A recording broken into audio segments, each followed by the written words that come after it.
Welcome friends. आज बिल्कुल market ने वैसे किया जैसे बताया था। मैंने कल बोला था कि मार्केट नीचे की तरफ कम करके बैठी है, गिरेगी। लेवल्स जो बताए थे बिल्कुल सही से बाउंस करा उसी जगह से। आई होप आपने पैसा बनाया हुआ। हालांकि बाउंस जो आखिरी में आया, जो रिकवरी आई है वो बहुत स्ट्रांग है, लेकिन आज भी डेटा बिल्कुल वैसा ही बना हुआ है। इसका मतलब कल भी यही गेम रिपीट होता हुआ नजर आ सकता है और एक्सपायरी पे बड़ा खेल हो सकता है। अब क्या होगा देखते हैं, आइए डेटा समझते हैं। Before we start I request go through the disclaimer. जरूरत हो तो वीडियो को पॉज कर पढ़ें। देखिए आज जो है थोड़ी सी बदली जो हुई है डेटा में वो ये कि आज डीआईएस जो कल तक बाइंग कर रहे थे, कल इन्होंने 1195 करोड़ का माल खरीदा था, उन्होंने आज सेल ऑफ करा है 489 करोड़ का। फिर निफ्टी एक्सपायरी को मैनेज करा है, ठीक है, हो सकता है। अब एफआईआई ने क्या करा है, एफआईआई ने आज बाइंग कर दिया जो कल तक बेच रहे थे। कल इन्होंने 700 करोड़ का माल बेचा था, आज 385 करोड़ का माल खरीद लिया है। और इस तरह से अगर मंथ की बात करें जून की, तो अभी तक 1777 1777 करोड़ से ज्यादा का माल डी आया है। डोमेस्टिक इंस्टीट्यूशनल इन्वेस्टर खरीद चुके हैं, घरेलू वाले। और जो फॉरेन वाले हैं वो बेच रहे हैं माल। उन्होंने 1045 करोड़ का माल बेचा है, जो कि कुछ नहीं होता। ये दोनों फिगर्स जो हैं मंथ के हिसाब से अगर देखा जाए तो बहुत छोटी हैं। आज हम 5-6 तारीख पे बैठे हुए हैं, 6 तारीख के अंदर में ये बहुत छोटी फिगर है। एक दिन में 3-3 हजार करोड़ की बाइंग या सेलिंग हो जाती है। So not indicating much. So इसको बहुत बड़ा इंडिकेटर आज मान नहीं सकते। हालांकि इतनी बड़ी बात है कि एफआईआई जो कल तक बेच रहे थे जून के मंथ में स्टार्टिंग से ही, वो आज ग्रीन में आ गए हैं। और जो डीआईएस थे खरीद रहे थे वो बेचने पे आ गए। हालांकि अमाउंट बहुत कुछ इंडिकेट नहीं कर रहा। अब इसके अलावा अगर देखें कि मार्केट में जो हुआ, आज बढ़ने वाले शेयरों की गिनती घट गई। सेंसेक्स के अंदर आज बात करें तो बढ़ने वाले शेयर जो थे वो 1096 थे, जो कि कल 1218 थे। और गिरने वाले शेयरों की गिनती थोड़ी सी बढ़ गई है, 874 कल थी, आज 958 हो गए। और अब इसके आगे चलते हैं, जो डेटा असल में कुछ इंडिकेट कर रहा है उन चीजों पर। देखिए अभी जो बात करें इंडिया विक्स की, वॉलेटिलिटी इंडेक्स आज बढ़ता हुआ नजर आया, 2.15% बढ़ा, जो कि एक साइन है कि हम गिर सकते हैं। लेकिन ऑप्शन चेन के अलावा कुछ ऐसा नहीं है जो ये कह रहा हो कि मार्केट में अभी गिरावट आ सकती है। रिकवरी बहुत स्ट्रांग है और मेरे हिसाब से कंसोलिडेशन हो रही है। हाँ, नीचे 50, 100, 100, 150 पॉइंट नीचे जाएंगे और फिर ऊपर जाएंगे, ऐसा कुछ चलता रहेगा। हो सकता है ऐसी कंसोलिडेशन हो, और अगर गिरना भी है तो शायद थर्सडे को गिरेंगे। बट खैर उसके ऊपर डेटा पे एनालिसिस करेंगे और उसके अकॉर्डिंग की बात करेंगे। तो आज वॉलेटिलिटी इंडेक्स जो है वो बढ़ता हुआ नजर आया, बड़े दिन के बाद बढ़ता हुआ नजर आया और 11.38 पे क्लोज करा है, 2.15% बढ़कर। अब अगर सेक्टर्स की बात करें तो बढ़ने वाले सेक्टरों में reality, auto, pharma, infra, small cap, private bank, financial services, banks बढ़ते हुए नजर आए। और बैंक्स में जो चमत्कार था वो ये कि आज प्राइवेट बैंक्स फिर से आज बढ़ते हुए नजर आए और पीएसयू बैंक्स आज फिर से गिरते हुए नजर आए। अगर बैंक की बात करें ओवरऑल बैंक निफ्टी की, तो बैंक निफ्टी ग्रीन में बंद हुआ है, लेकिन इसके जो दो मेन पार्ट होते हैं PSU banks and private banks, उसमें से प्राइवेट बैंक्स तो ग्रीन में बंद हुए हैं, लेकिन पीएसयू बैंक्स जो है वो गिर कर बंद हुए हैं। यानी कि प्राइवेट बैंक्स बढ़ रहे हैं और सरकारी बैंक गिर रहे हैं। और इसका बड़ा वाला श्रेय शायद कोटक को जाता है। कोटक महिंद्रा बैंक जो है वो आज अच्छी खासी बढ़त दिखाया, जिसने आज ठीक ठाक कंट्रीब्यूशन करा। हालांकि उसके अलावा बहुत कहीं गेम नहीं, बट ये सिर्फ फिन निफ्टी सर्विसेज की एक्सपायरी की मैनेजमेंट थी, कुछ इस तरह से समझ में आ रहा है। बाकी गलत दिखेगा और ये मुझे लग रहा है कल फिर से मार्केट को इसी तरह रेंज में घुमाएंगे। तो लेवल्स नोट करके रखिएगा, जहां बोलता हूं पे प्रॉफिट बुक कीजिएगा। कल का वीडियो सुन लीजिएगा, एग्जैक्टली जहां बोला था कि यहां पे मार्केट रुकेगी, यहां पर अगर आए तो प्रॉफिट जरूर बुक कर लीजिएगा। बिल्कुल वहीं से बैंक निफ्टी घूमता हुआ नजर आया, निफ्टी घूमता हुआ नजर आया। इस्तेमाल कीजिए दोस्त, पैसा बनाइए। बहुत मुश्किल है इतने लो विक्स के अंदर में, अगर आपने 10-5 रुपए का भी ऊपर नीचे एंट्री गलत कर दी ऑप्शन में तो आपको फायदा नहीं हो सकता, पहली बात। दूसरी बात, ऑप्शंस जो है वो सेम वीक एक्सपायरी में ना खेलकर अगले वीक में या मंथली में खेलें तो आपको थोड़ा पैसा बन सकता है, अगर आप ऑप्शन बायर हैं तो। बाकी सेलर्स का बढ़िया पैसा बन रहा है, ये टाइम सेलर्स का, ये इतना लो विक्स के अंदर में option selling is the better option, no doubts about it. However अगर इन सब से दूर रहना चाहते हैं तो मेरी तरह अपना लीजिए स्ट्रैटेजी। मैं सुबेरे में 2-3 शेयर निकालता हूं, उनको ट्रेड करता हूं, 9:30-10 बजे तक अपना प्रॉफिट बनाता हूं और बैठ जाता हूं। फिर उस प्रॉफिट से थोड़ा बहुत छोटा मोटा खेलना हो तो खेल लिया जाएगा, कहीं कुछ दिखता भी है तो, और वो फायदा दे दे तो बढ़िया, नहीं तो कोई दिक्कत नहीं है। उसके लिए अगर चाहें तो टेलीग्राम ज्वाइन कर सकते हैं, लिंक डिस्क्रिप्शन में है। वहां पर मैं सुबह सुबह मार्केट खुलने से पहले बताता हूं कि बॉस ये शेयर स्ट्रांग है और ये वीक है। ज्यादा नहीं, 2-3-4 शेयर होते हैं, 4 शेयर के अंदर में गेम करेंगे आप, तो उसमें 4 के 4 चल जाए तो बहुत बढ़िया, नहीं तो 3 तो चलते ही चलते हैं उसी डायरेक्शन में जिस डायरेक्शन में मैं कहूं, और फिर मार्केट किसी भी तरफ जाए, ठीक है, बढ़िया वाले पकड़ता हूं और उसी में गेम करता हूं, उसी में गेम हो जाता है। आप चाहें तो उसको इस्तेमाल कर सकते हैं, मैं अभी वही कर रहा हूं फिलहाल। इतने लो विक्स में निफ्टी और बैंक निफ्टी के ऑप्शंस को खेलना बड़ा खतरनाक है। एटलीस्ट सेम वीक में तो नहीं खेलिए, और खेलना है तो फिर नेक्स्ट वीक या मंथली में खेलिए। आइए अब आगे चलते हैं, बाकी के डेटा को देख लेते हैं। देखिए निफ्टी जो है आज 18,599 पे फिर से बंद हुआ है, यानी कि 600 को छू रहा है। और अगर बात करें बढ़त की, क्या ग्रीन में तो बंद हुआ है, इसमें कोई शक नहीं, लेकिन सिर्फ 5 पॉइंट की बढ़त है, कोई बड़ी इसको नहीं कह सकते हैं, और ये स्ट्रेंथ नहीं थी, इसमें कोई शक नहीं है। और जैसे मैंने बताया बढ़ने वाले शेयरों की गिनती कम हो गई, हालांकि गिरने वाले शेयरों से बढ़ने वाले शेयर ज्यादा हैं अभी भी, इसमें कोई शक नहीं है। और मैंने आज उम्मीद करी थी कि मिड कैप के अंदर शायद गेम होता हुआ नजर आए, बट वो हुआ नहीं है। अब कल है मिड कैप की एक्सपायरी, ठीक है, मिड कैप निफ्टी की। और हालांकि इसमें ट्रेड बहुत ज्यादा नहीं होता है, इसके अंदर बहुत ज्यादा फ्लक्चुएशन नहीं होगी, लेकिन इसमें खेल करते हुए नजर आ सकते हैं, हो सकता है इस पे भी आप नजर रख सकते हैं। लेकिन मुझे जो गेम असली में दिख रहा है वो बैंक निफ्टी से आता हुआ नजर आ रहा है। अगर बैंक निफ्टी चला तो ये ऊपर ले जाएगा निफ्टी को भी, और अगर ये नहीं चला और नीचे की तरफ गया तो तोड़ देगा। हालांकि आज जो गेम हुआ उसमें अगर आईटी लगाड़ नहीं होता, आज आईटी जो गिरने वाले सेक्टरों की बात करें तो आईटी सबसे बड़ा सेक्टर था गिरने वाला, 1.88% गिर गया। उसमें भी इन्फोसिस में गिरावट आई थी, और ये उन शेयरों में से है जिनमें मैंने आपको कहा था कि अगर आपको बाय करना है तो अच्छे शेयरों को पकड़ के रखिए। मैंने विप्रो कहा था, अभी तक देख लीजिए बढ़िया चल रहा है। अब मैं आपको बोल रहा हूं इन्फोसिस को भी जब जब गिरे तब तब थोड़ा थोड़ा करके बाय करना शुरू कर सकते हैं। अगर चलने पे आए तो आईटी सेक्टर बहुत अच्छे से चलेंगे। अब इसके अलावा गिरने वाले सेक्टरों की अगर हम बात करें तो बैंक्स थे, मीडिया था, एनर्जी थी, मेटल थे, ये सब गिर रहे थे, ठीक है। हालांकि मिड कैप 50 में भी छोटी सी गिरावट आई, आखिरी में अगर बात करें तो 0.1% की गिरावट से बंद हुआ है। लेकिन वहीं स्मॉल कैप जो थे वो बढ़ते हुए नजर आया और 0.44% बढ़कर बंद हुए। तो ये भी मिक्स्ड बैग चल रहा है, यानी कि अब फिर से गेम जो है वो इन मेकिंग है।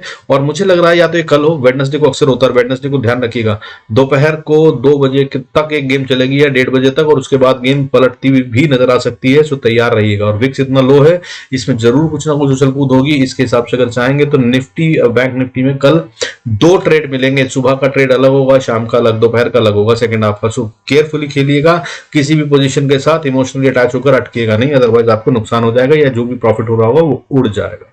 अब इसके अलावा अगर बैंक निफ्टी की बात करें, देखिए बैंक निफ्टी में भी आज कुछ नहीं हुआ, 62 पॉइंट ऊपर बंद हुआ है, हालांकि 44,164 पे 0.14% का गेन है, 0.14% का गेम। हालांकि अगर गेम की बात करूं, हाई और लो जिस रेंज में घूमा, 226 पॉइंट के अंदर में बैंक निफ्टी ऊपर घूम रहा था, नीचे घूम रहा था, लेकिन क्लोजिंग बेसिस पे सिर्फ 62 पॉइंट्स कैप्चर हुए। वहीं पे निफ्टी में भी 91 पॉइंट्स का गेम ऊपर नीचे में हो रहा था। जो हाई और लो की बात करें, बढ़िया सा ओपन हुई, फिर फ्लैट ही ओपन हुई और उसके बाद अच्छी सी गिरावट दिखाई, गिरावट के बाद फिर वापस बाउंस बैक हुई। अच्छा खासा 91 पॉइंट्स का रेंज था। लेकिन अब इस 91 पॉइंट्स में आप पॉइंट्स कैसे कैप्चर करेंगे अगर आप ऑप्शंस खेल रहे हैं, बहुत मुश्किल होता है। क्योंकि आप समझिए कि कहां पे गिरी और उसके बाद आप इंडिकेशन देखेंगे कि रिवर्सल आए, रिवर्सल आने में 20-25 पॉइंट निकल जाते हैं, 15-20 पॉइंट के बाद कंफर्मेशन आता है, उतने में तो आपका काम हो गया। फिर अगर आपने एंट्री ले ली तो फिर और 20-25 पॉइंट ऊपर जाती है, तो फिर से ये अटकती है, रुकना होता है। 50 पॉइंट बढ़ने के बाद तो निफ्टी को वहां रुकेगी, और उसके बाद फिर वापस अगले 25 पॉइंट मुश्किल से आए, और उसके बाद तो फिर मार्केट नीचे गिर गई, ठीक है। फिर उसके बाद रिवर्सल आ गया, कुछ इस तरह से चला। तो ये गेम होता रहेगा, इसमें ऑप्शन में पैसा बनाना मुश्किल है। अगर खेलना है तो नेक्स्ट वीक या मंथली में खेलिए, फिर से बोल रहा हूं। अब इसके अलावा बाकी देख लेते हैं ग्लोबल संकेतों को। देखिए गोल्ड जो है समय 0.53% गिर कर काम कर रहा है, बहुत ज्यादा कुछ नहीं है, फ्लैटिश चल रहा है, 2-3 दिन से इसी रेंज में है। मैंने आपको बता रखी है इसकी रेंज 59,900, जब तक ये क्लोजिंग ना दे दे 2 दिन कम से कम इसके नीचे, तब तक सेल का मत सोचिएगा। हालांकि अभी ये कंसोलिडेशन में है और गिरने की ताकत इसमें, गिरने की मतलब स्थिति इसमें नहीं दिख रही है, और ऊपर बढ़ने की ताकत कम दिख रही है, बट ये अभी भी स्ट्रांग है।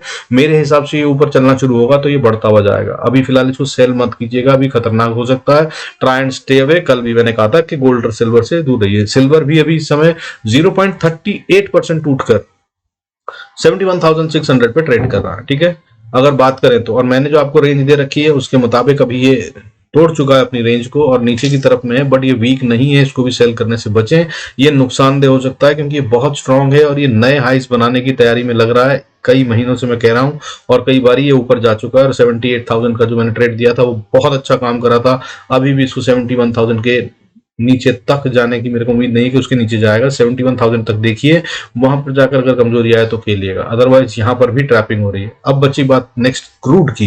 क्रूड को मैं लगातार कह रहा हूं बेचिए, ये खरीदने के लिए नहीं है। 6100 मैंने बोला था, फिर 62,500 6250 बोला था, दोनों को टच कर चुका है। मैंने बोला था यहां से जितना नजदीक 6250 के पास बेचेंगे उतना फायदा होगा।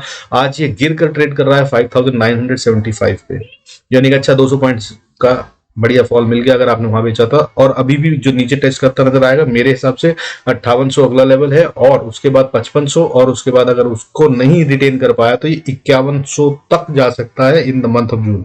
इसके लिए ट्रेड कर सकते हैं, बाकी वीकली वीडियो में समझाया उसको यूज कर सकते हैं। अब इसके अलावा बात करें जो हमारा मार्केट के लिए बड़ा वाला इंडिकेटर है वो है यूएस डॉलर। देखिए यूएसडी आईएनआर जो है वो इस समय 82.67 पे ट्रेड कर रहा है, जो कि ठीक ठाक लेवल है, मगर बीच में है दोनों तरफ। क्रिटिकल पॉइंट नीचे में अगर ये जाए सपोर्ट देने का काम करेगा निफ्टी को, वो कब, जब ये 82.30 के नीचे चला जाए, लेकिन ये है 82.67 पे, और ये मार्केट को हिट देने का काम करेगा और बढ़िया नीचे ले जाएगा, वो है 83.36। इन दोनों के बीच में ही ट्रेड कर रहा है, और ये भी इस समय पे अभी अपनी डायरेक्शन ढूंढ रहा है। इसमें भी कोई बड़ा ट्रेड बनता नहीं है स्कैल्पिंग के लिए, मगर अच्छा है क्योंकि काफी उछल कूद कर रहा है और एक काफी टाइम से इसी रेंज में अटका हुआ है। लेकिन इस पर नजर रखिएगा, अगर 82.30 के नीचे जाता है तो ये मार्केट को बहुत अच्छे से ऊपर ले जाता है। और अगर मैं ओवरऑल लार्जर ट्रेंड की बात करूं, बिगर ट्रेंड की बात करूं, तो अभी समय नो डाउट्स मार्केट में जो है वो स्ट्रेंथ है और ऊपर जाने की तैयारी है। अगर मार्केट अभी ऊपर जाती है तो ये अब नए हाइस बनाने की तैयारी हो सकती है। हालांकि नीचे मार्केट गैप छोड़ के आई है, मैं हर वीडियो में बता रहा हूं 17,100 से 200 के बीच में गैप छोड़ा हुआ, ये आज कल परसों तो फिल होगा। सो ये क्या करना है, आपके फायदे की बात है। अगर आपको अपने पोर्टफोलियो के लिए बाइंग करनी है और आपको लग रहा है फोमो हो गया है, छूट गया है, फियर ऑफ मिसिंग आउट है, तो बस इंतजार कीजिए 17,100 से 200 के बीच में। आज कल परसों कब आएगी मुझे नहीं पता, लेकिन आएगी जरूर। गैप कभी छोड़कर मार्केट ऊपर जाती ही नहीं है, ठीक है, जरूर फिल होता है। तो अगर आपका छूट गया है तो पैसे बचा के रखिए, टाइम मिलेगा, महंगा मत खरीदिएगा, सस्ता भी मिलेगा एक टाइम पे। जस्ट हैव पेशेंस और ज्यादा अच्छा प्रॉफिट मिलेगा। आइए चलते हैं चार्ट्स पे, कहां पे क्या ट्रेड कर सकते हैं। Before we do that I request to go to the disclaimer as per SEBI norms. जरूरत हो तो वीडियो को पॉज कर पढ़ें। देखिए ये है आज का डेली चार्ट, ठीक है, 15 मिनट का चार्ट लगाया हुआ। ये थी आखिरी कैंडल जिसमें कि बढ़िया सी बढ़त आई, लगभग 2:30 बजे के आसपास, 2:30 भी नहीं, इनफैक्ट 2:45-3 बजे चली रही है कैंडल, और उसके बाद ये बढ़िया से चला। 3 बजे के आसपास जो एक बढ़त आई वो शानदार ढंग से ऊपर गई, और 20 SMA 20 VWM जो मैं हर बार बोलता हूं, उसको इसने पार करा और मैंने बाय करा और छोटा सा प्रॉफिट लिया। हालांकि इतने की मुझे भी उम्मीद नहीं थी, और उसके बाद फिर दोबारा ट्रेड नहीं ले पाया, मैं हिम्मत नहीं जुटा पाया, फ्रैंकली स्पीकिंग, झूठ नहीं बोलूंगा। हालांकि मेरे ही लेवल से बाउंस करी थी, इसलिए मैंने इसको बाय करा। जैसे इसने 20 को पार करा, छोटा सा ट्रेड लिया और मैंने उसमें थोड़ा सा पैसा कमाया और निकल गया, क्योंकि टाइम नहीं बचा था, इसलिए ज्यादा रिस्क नहीं लेते हैं। अब लेवल्स क्या बताए थे मैंने वो देख लीजिए, और कल के लिए लेवल्स क्या है वो देख लीजिए। देखिए ये हैं लेवल्स, मैंने बताया था, अगर आप कल का वीडियो देख सकें तो देख लीजिएगा, जरूर समझ लीजिएगा। मैंने स्पेसिफिकली कहा था कि अगर इस लेवल पे आए, ये ब्राउन लाइन मैंने बताई थी 18,530-35 के आसपास, मैंने कहा था कि यहां पर आकर अगर आप शॉर्ट की पोजीशन में भी बैठे हो तो अपना प्रॉफिट बुक कर लीजिएगा। मार्केट यहां पर टाइम बिताएगी और डिसाइड करेगी, और जो प्राइस एक्शन बनेगा उसके अकॉर्डिंगली गेम करिएगा। तो आज बिल्कुल वैसा ही हुआ, मार्केट ने गिरना शुरू करा, यहां तक आई और यहां पर आकर डोजी बनाया। जब डोजी बना दिया तो उसके बाद सोचने की बात थी कि भाई अब गेम पलट सकती है। अगर आपने मेरा कैंडल स्टिक का वीडियो देखा है तो बॉस आपको समझ में आएगा, ये सिंबल्स इंडिकेशन होता है। ये जब बन जाए तो मतलब अपनी पोजीशंस को बुक करिए और इंतजार कीजिए। और उसके बाद मैं इंतजार करा, बहुत इंतजार कराया इसने। उसके बाद फिर फाइनली ये जो ब्रेकआउट आया इसको कैप्चर करा, थोड़ा सा लिया और बाहर निकल गया। और फाइनेंशियल सर्विसेज निफ्टी की एक्सपायरी थी, वहां पे इसने कई लोगों को बर्बाद करा। बहुत सारी ऑप्शन जो एकदम से शूट अप हुई होंगी, और कई सारे बेचारे आज रिटेल वाले अपना पैसा खो गए होंगे। But part of game, that's what happens. कल क्या होगा, अब कल भी ऐसा ही गेम होता हुआ नजर आ रहा है। आज ये फिर से बंद हुई है, और कल ही जहां हम खुले थे ऑलमोस्ट उससे थोड़ा सा ऊपर, और कल के ही क्लोजिंग के या कल के हाई पॉइंट के बहुत नजदीक बंद हो गए हैं। क्या ये इसको पार कर पाएगी पता नहीं। और हम उससे ऊपर जो मैंने वॉर जोन बताया था कल के लिए, वो भी है, यही है, उसी के नीचे है। ये फिर यहाँ पे फाइट होगी, क्योंकि आज भी इसको पार नहीं कर पाई थी, कल भी इसको पार नहीं कर पाई थी, और कल आने वाले कल में भी ये इसके अंदर अगर आती है तो यहाँ पर फिर से रुक जाएगी, और इसके बाद इसको पार करना मुश्किल होगा। यहाँ पर बहुत पैसा लगेगा तभी पार होगा, और ये आसान नहीं होगा। हालांकि एफआईआईस बाइंग करने पे आ गए हैं, तो अगर ये करेंगे तो शायद हो सकता है, लेकिन वो मुश्किल है फिर भी एक बारी में जाना, क्योंकि दूसरे सेल ऑफ भी करेंगे, प्रॉफिट बुकिंग भी यहीं आएगी। ठीक है, कल का वीडियो भी अगर आपने देखा तो बहुत अच्छा, नहीं देखा तो ये मैंने आपको समझा दिया। वॉर जोन है, इसमें सावधान रहिएगा। क्या है लेवल, लेवल है 18,660-70 का एरिया ऊपर में, और नीचे में 18,630 का एरिया। ये 40 पॉइंट के अंदर में निफ्टी ऊपर नीचे करेगा, आसानी से पार नहीं करेगा। हालांकि अगर इसके ऊपर ही खुल जाता है गैप अप, तो ये बहुत तेजी से ऊपर जाएगा और सीधा 18,700 तक ये जाता हुआ नजर आ सकता है, और उसके बाद 730 तक। ठीक है, और यहां से ऊपर जाना अभी फिलहाल मुश्किल लग रहा है, क्योंकि यहां पर फिर से मार्केट को रेस्ट करना होगा, और जितना कंसोलिडेट करके मार्केट ऊपर जाएगी उतना ही अच्छा है। अदरवाइज ये फिर वापस नीचे आएगी। मैंने बताया, जैसा कि मैंने पहले बताया था आपको 4 जून को, 5 जून वाले वीडियो की प्रेडिक्शन में मैंने 4 जून को बताया था कि बहुत मार्केट अगर इसके ऊपर चली गई तो वापस नीचे आना पड़ेगा। बिना कंसोलिडेशन के मार्केट को इसके ऊपर नहीं जाना चाहिए, अगर जाएगी तो ये नीचे आएगी। सो आज हुआ वो, अब कल नीचे अगर आती है तो क्या करना। देखिए सबसे पहली सपोर्ट जो आती है वो 18,580 पे आती है। इसको जब तक ये नीचे क्रॉस ना कर दे तब तक सेल का ट्रेड लेने की कोशिश मत कीजिएगा, ये नुकसानदेह हो सकता है। और लें तो बहुत ही छोटे स्टॉप लॉस में लें, अदरवाइज यहाँ पे ऑप्शन के प्रीमियम खाए जाएंगे और उड़ाए जाएंगे, इस तरह से गेम चलता रहेगा। और उसके बाद नीचे फिर एक और सपोर्ट है बहुत अच्छी सी मजबूत सी, वो है 18,560, 58-60 के आसपास। इसे भी आराम से पार नहीं कर पाएगी मार्केट नीचे की तरफ, और अगर इसको पार कर गई तो नीचे और 18,530-40 पे फिर से एक सपोर्ट है। ये सपोर्ट भी बहुत इंपॉर्टेंट है, बट इंपॉर्टेंट के हिसाब से ये है कि ये आज टेस्ट हो चुकी है, अगर कल यहां तक आते हैं तो क्या ये पार हो जाएगी? हाँ, हो सकती है, इस पे नजर रखिएगा। यही वो लेवल है जिसपे मैंने कहा था कि बाउंस जरूर करेगी, तो कल फिर यहां पर नजर रखिएगा। अगर कोई ट्रेड में ना हो तो ये वो राइट जगह है जहां पर आपको ट्रेड लेना है। अगर रिवर्सल आए तो अपना 5 EMA लगा लीजिएगा, और उसके ऊपर जैसी प्राइस जाए तो बाय कर लीजिएगा, और 5 EMA के नीचे चल रही हो तो सेल में बैठ जाइएगा। ये है सिंपल ट्रेड कल के लिए। मैं भी इसी स्ट्रैटेजी को अपनाने की कोशिश करूंगा। और अगर इसके नीचे आ जाए तो फिर 500 तक आ रही है, 500-510 का एरिया है जहां पे सपोर्ट ले सकती है, लेकिन ये सपोर्ट बहुत मजबूत होगी ऐसा कहना मुश्किल है। यहां पर सपोर्ट मजबूत हो भी सकती है और नहीं भी हो सकती। कारण ये है कि ये 2 बार टेस्ट हो चुकी है इसलिए वीक है, और कारण ये है कि यहीं से ऊपर बाउंस बैक कराकर, गैप अप कराकर मार्केट को बुल्स ऊपर ले गए थे। तो ये वो लेवल है जिसके आर पार जाने में ही गेम खेला जाएगा, और अगर यहां से नीचे आए तो फिर 18,487 पे फिर से सपोर्ट है, और इसके नीचे फिर बिंदास सेल में आ जाइएगा, फिर खतरा खत्म, सेल वाला काम बड़ा होने वाला है। हालांकि उसके बाद जो फाइनल सपोर्ट है वो 18,460 पे है, और अगर इसको पार करा तो फिर 18,450 और 18,426 और 18,360, एंड उसके बाद तो फिर 300-200 सब आता हुआ नजर आ जाएगा अगर ये टूट गया तो। ठीक है, this is what you need to do the trading for. अब इसके अलावा ऑप्शन चेन का जो मैं डेटा समझा रहा था आप उसको भी देख लीजिए। मैं निफ्टी के अंदर में बता रहा हूँ, बैंक निफ्टी दिखाऊंगा तो उसमें भी दिखा दूंगा। देखिए निफ्टी के अंदर में अगर हम बात करें तो ये हम 19,500 के आसपास की बात करें, 90,000 का ओपन इंटरेस्ट बना हुआ है, सॉरी हाँ ये वही है, 90,000 का ओपन इंटरेस्ट बना हुआ है आज की तारीख में, और ये को तोड़ भी देगा निफ्टी नीचे की तरफ में तो उसके नीचे और ज्यादा स्ट्रांग वाला डेटा बना हुआ है 1,81,000, 1,81,000, 19,000, सॉरी 19,000 की बात कर रहे हैं हम, 19,000 फिर निफ्टी में है, मैं निफ्टी की बात करना चाहूंगा, सॉरी माय अपॉलॉजीज। नीचे आ जाते हैं, देखिए ये रहा डेटा निफ्टी का। निफ्टी में 18,600 का लेवल जो है वो 1,87,000 का ऑप्शन ओपन इंटरेस्ट है, उसके नीचे में 1,06,000 का है, और उसके बाद ये 18,500 पे हाईएस्ट ओपन इंटरेस्ट बना हुआ है पुट्स में, दैट इज 2,01,000, और ये तब है जब इसमें अच्छी खासी रिकवरी हुई है। आज लगभग 29,000 पुट्स जो हैं वो पुल बैक करी गई हैं, और यही खेल 18,500 पे अगर आप देखें तो 1,00,000 का ओपन इंटरेस्ट कॉल्स में बना हुआ, और इसमें भी कॉल जो है वो रिकवर की गई है 35,000 से ज्यादा, यानी कि बाय बैक किया गया है, राइटर्स ने अपनी पोजीशंस को यहाँ पे किल किया है। तो 18,500 एक क्रिटिकल लेवल है, मगर नीचे गिरना है तो 2,00,000 का ओपन इंटरेस्ट 18,500 पे है, इसको पार करना आसान नहीं होगा, और अगर ऊपर जाना है तो 18,700 पे 1,68,000 का ओपन इंटरेस्ट बना हुआ है, ये खतरनाक हो सकता है। लेकिन इसमें आज राइटिंग नहीं हुई है इसलिए यहां तक मार्केट जाने की कोशिश कर सकती है, इसलिए दोनों ऑप्शन है। लेकिन अब ओवरऑल को देखें तो ओवरऑल में देख लीजिए पुट्स के अंदर राइटिंग कम है, 18,24,000 की पुट्स में राइटिंग है, वहीं पे अगर बात करें कॉल्स में तो उसमें 21,58,000 की राइटिंग हो रखी है, जो सीधी सीधा संकेत है कि पुट्स की तरफ में राइटिंग कम हो रही है, मतलब मार्केट नीचे जाने की कोशिश कर सकती है। So that's what it is. अब चलिए बैंक निफ्टी देख लेते हैं। बैंक निफ्टी की अगर हम बात करें तो बैंक निफ्टी जो है उसको भी अगर आप देखें तो कैंडल जो बनाई है इसने 15 मिनट का चार्ट है, बड़ी सी कैंडल, वही रिकवरी यहीं पे आई थी तभी वहां पे आई, और उसकी वजह से यहाँ पर जो बना है ये बहुत अच्छा सा डोजी बना दिया आखिरी में, और इस डोजी की वजह से मैं कह रहा हूं कि मार्केट इनडिसाइसिव है, और वो भी आखिरी 15 मिनट में ये इनडिसाइसिव डोजी बने तो अच्छा नहीं होता।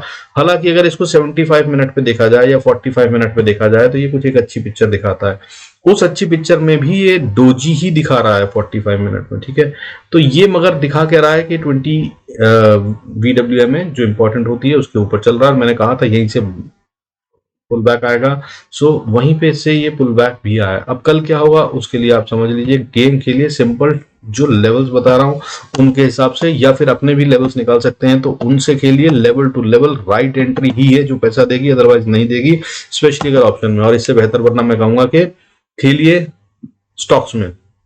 एक्सिस बैंक आज ऐसी जगह पर है जहां से ये अगर बढ़ने पे आया तो बहुत अच्छा फायदा दे सकता है, और गिरने पे आया तो बहुत अच्छा नुकसान मतलब गिरावट दे सकता है। तो दोनों तरफ में प्रॉफिट है, बहुत अच्छी जगह पे है ट्रेड लेने के लिए, दोनों तरफ छोटा स्टॉप लॉस बनेगा, उसकी भी बात करने की कोशिश करूंगा। Let's first note the levels for bank Nifty. देखिए बैंक निफ्टी को अगर ऊपर जाना है तो सबसे पहली जो रेजिस्टेंस उसे पार करनी होगी वो है 44,200, 220 को पार करेगा तभी ऊपर जा रहा है। फिर 260 पे एक और 270 पे इनफैक्ट एक और रेजिस्टेंस है, इसको पार कर गया तो फिर 360-65 तक जाता हुआ नजर आएगा। 365 से 370-80 का एरिया, इसको पार कर लिया तो फिर 44,480 तक जाता हुआ नजर आ सकता है। और उसके बाद फिर ये वॉर जोन आ जाएगा जहां पर ये अटकेगा, वो एरिया है 44,480 से लेकर 44,560 का।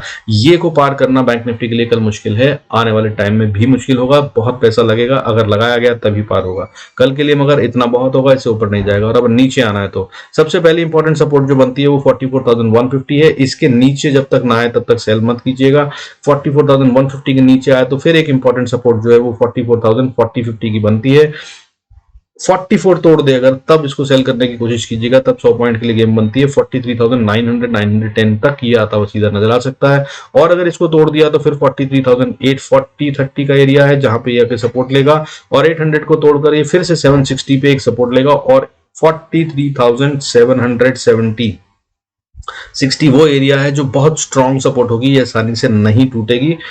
और अगर टूट गई यहाँ पे अपना प्रॉफिट मैं तो बुक कर लूंगा, और अगर आपको जैसा ठीक लगे करिएगा मेरे हिसाब से। और कल का वीडियो देख लीजिएगा क्या कहा था मैंने, ये वही लेवल बता रहा हूँ। इसको अगर तोड़ के नीचे जाती है तब फिर 43,540 तक बैंक निफ्टी जा सकता है, अच्छा खासा 300 पॉइंट का फॉल होगा, और इससे ज्यादा नहीं जाना चाहिए। बाकी जरूरत होगी तो अगले वीडियो में बताऊंगा, और नहीं तो टेलीग्राम पे मैं अपडेट कर ही देता हूँ। अब देखिए जो एक्सिस बैंक की स्टोरी में बता रहा हूँ आपको, उसको देख लीजिए। एक्सिस बैंक के अंदर में गेम क्या चल रहा है। एक्सिस बैंक की अगर हम बात करें तो वीकली चार्ट पे अगर आप बात करेंगे तो आपको समझ में आएगा कि ये ऐसी जगह पे है जो प्रीवियस रेजिस्टेंस है। पहले तो ये इसका डेली चार्ट, आज का आखिरी में बड़ी बड़ी दो कैंडल आई हैं, 10 मिनट का अच्छा खासा सेल ऑफ हुआ है। उस सेल ऑफ के हिसाब से ये बता रहा है कि ये वीक हो गया है, आखिरी में प्रॉफिट बुकिंग हुई है, और अगर ये कल नीचे ही खुलता है तो ये एक नुकसानदेह चीज हो सकता है। ठीक है, अब अगर हम बात करें इसके अलावा वीकली चार्ट पे इसको देखें तो देखिए ये है वीकली चार्ट, ये है इसकी पुरानी रेजिस्टेंस। प्रीवियस रेजिस्टेंस जो है इसकी वो यहां पर थी, और वहीं पर जाकर ये अटका हुआ है। ये 970 को अगर पार कर कर ट्रेड करे और अच्छे से करे, स्ट्रॉन्ग करे, सस्टेन, तो ये यहाँ से ब्रेकआउट है, फिर ये ऊपर जा रहा है। ठीक है, और ये डब्ल्यू पैटर्न जैसा कुछ बनाया हुआ है इसने, इसके ऊपर जा रहा है। और अगर ऐसा है तो फिर ये यहाँ से करीब करीब 40 रुपए ऊपर आराम से जाता हुआ नजर आ सकता है, यानी कि 970 के ऊपर अगर ये ट्रेड करता है तो ये सीधा सीधा 1005-10 तक जाता हुआ नजर आ सकता है। लेकिन नहीं तो इसी के आगे ये जा नहीं पाएगा, और ये यहीं से वापस घूमेगा। नीचे अगर आता है तो फिर ये डिप लेते हुए सबसे पहला टारगेट 920-30 का बनता है, यानी कि 40 रुपए नीचे तो दे देगा ये। ठीक है, so this is how you need to look at. हालांकि ये ओपन लो कैंडल है इसलिए नीचे जाने के चांसेस बहुत कम हैं, बट ये ऊपर जाता हुआ भी दिख नहीं रहा है। बट अगर आप देखें रिवर्सल का साइन तो आप इसके अंदर में ट्रेड ले सकते हैं। सो this is what I was telling. आज के लिए सबसे बढ़िया शेयर है जिसमें सबसे छोटा स्टॉप लॉस क्या लगाना है। अगर आप सेल करते हैं तो 969 पे 72-71 का स्टॉप लॉस लगाइए, और अगर बैठ जाइए नीचे चला तो ये अच्छा खासा 20-30 रुपए देगा। और अगर आप बाय करना चाहते हैं तो 70 के ऊपर बाय कीजिए, और फिर उसके बाद 65-68 का स्टॉप लॉस लगाइए और राइड कीजिए। ऊपर गया तो फिर आपको फिर 30-40 रुपए देगा, मतलब 3-4 रुपए का स्टॉप लॉस, 5 रुपए का मैक्सिमम, और अपॉर्चुनिटी क्या है वो 30-40 की है। This is what you know a good trade is known to be. Use कर सकें तो करिएगा। With this I conclude this video. Thank you so much for staying connected. God bless us all. See you in next video. Like करना, subscribe करना मत भूलिएगा, और अच्छा ना लग रहा हो तो बताना जरूर on the comments, do mention।